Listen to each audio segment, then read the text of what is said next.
Hello மக்களே, எல்லோரும் எப்படி இருக்கீங்க? உங்களை எல்லாரையும் இந்த வீடியோ மூலமாக சந்திக்கிறது எனக்கு ரொம்ப சந்தோஷம். ரொம்ப நாளாக நான் வந்து இந்த மாதிரி ஒரு சில வீடியோஸ் போடணும் அப்படின்னு யோசிச்சுட்ருந்தேன்.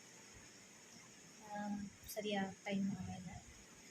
இன்றைக்கி வந்து நான் இது ஒரு ஆப்பர்ச்சுனிட்டியாக யூஸ் பண்ணிக்கலாம்னு நினைக்கிறேன்.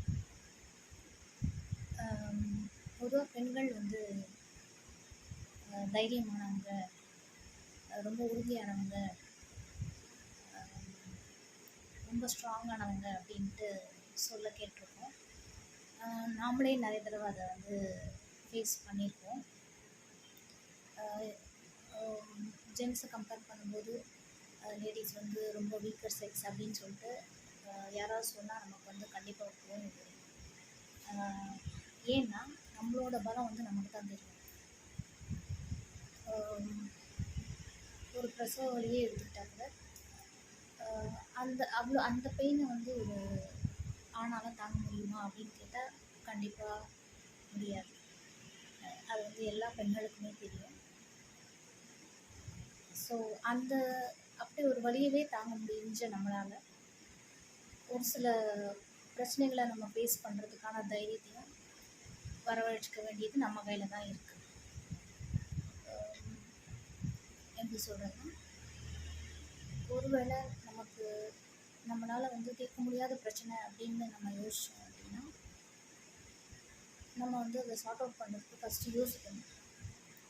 இந்த பிரச்சனை ஏன் வந்துச்சு, இந்த பிரச்சனை எதனால் நம்மளால் தீர்க்க முடியாது அப்படிங்கிற லெவலுக்கு ஏன் வந்து நிற்கிது அப்படின்றத பற்றி ஃபஸ்ட்டு யோசிக்கணும்.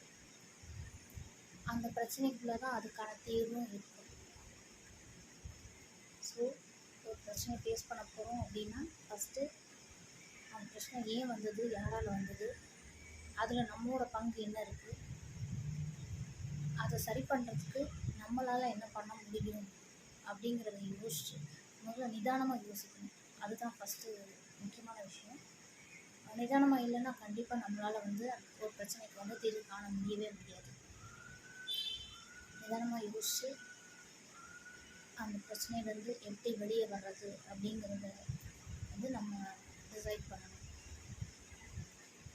இதுக்கு மற்றவங்களோட ஹெல்ப் தேவைப்படுமான்னு கேட்டிங்கன்னா கண்டிப்பாக வந்து தேவைப்படாது. பெண்கள் நம்ம ஃபேஸ் பண்ணி நாம் முறியடிக்காத விஷயங்களே கிடையாது.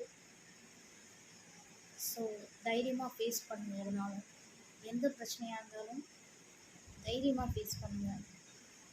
யாரோ ஸ்டாக் பண்ணுறாங்க, யாரோ தவறான வீடியோ எடுத்து போடுறாங்க, இல்லை தவறான ஃபோட்டோ நம்ம ஃபேஸை மார்க் பண்ணி போடுறாங்க அப்படின்னா அதுக்காக பயந்து ஓடாதீங்க. அது நம்ம ஃபேஸாகவே இருந்தாலும் பயந்து ஓடாதீங்க. எல்லா பெண்களுக்கும் யார் மார்க் பண்ணி போடுறாங்களோ அவங்களோட அம்மா, அக்கா, தங்கச்சி எல்லாருக்குமே வந்து நம்ம உடம்புல என்ன அவயங்கள் இருக்குதோ அதுதான் அவங்களுக்கும் இருக்குது. அதனால் அசிங்கப்பட வேண்டிய எந்த வித தேவையும் கிடையாது. எதுனாலும் தைரியமாக ஃபேஸ் பண்ணுங்கள். பிரச்சனைகளை வந்து சார்ட் அவுட் பண்ண பாருங்கள். வீட்டில் கூட நீங்கள் எந்த டெசிஷன் எடுக்கிறதா இருந்தாலும் ஃபேமிலியாக உட்காந்து பேசி டிசைட் பண்ணுங்கள். அப்போ தான் அந்த பிரச்சனையிலேருந்து ஈஸியாக இப்போ ஒரு 4 பேர் உட்காந்து பேசணும் அப்படிங்கும்போது கண்டிப்பாக வந்து அந்த விஷயத்துக்கான தீர்வு கிடைக்கிறதுக்கான வாய்ப்பு இருக்குது. அதுக்கு மெயினான முக்கியமாக என்ன சொல்கிறது, நீங்கள் வந்து கான்ட்ரிபியூஷன் வந்து அதிகமாக கொடுக்குற மாதிரி பாருங்கள்.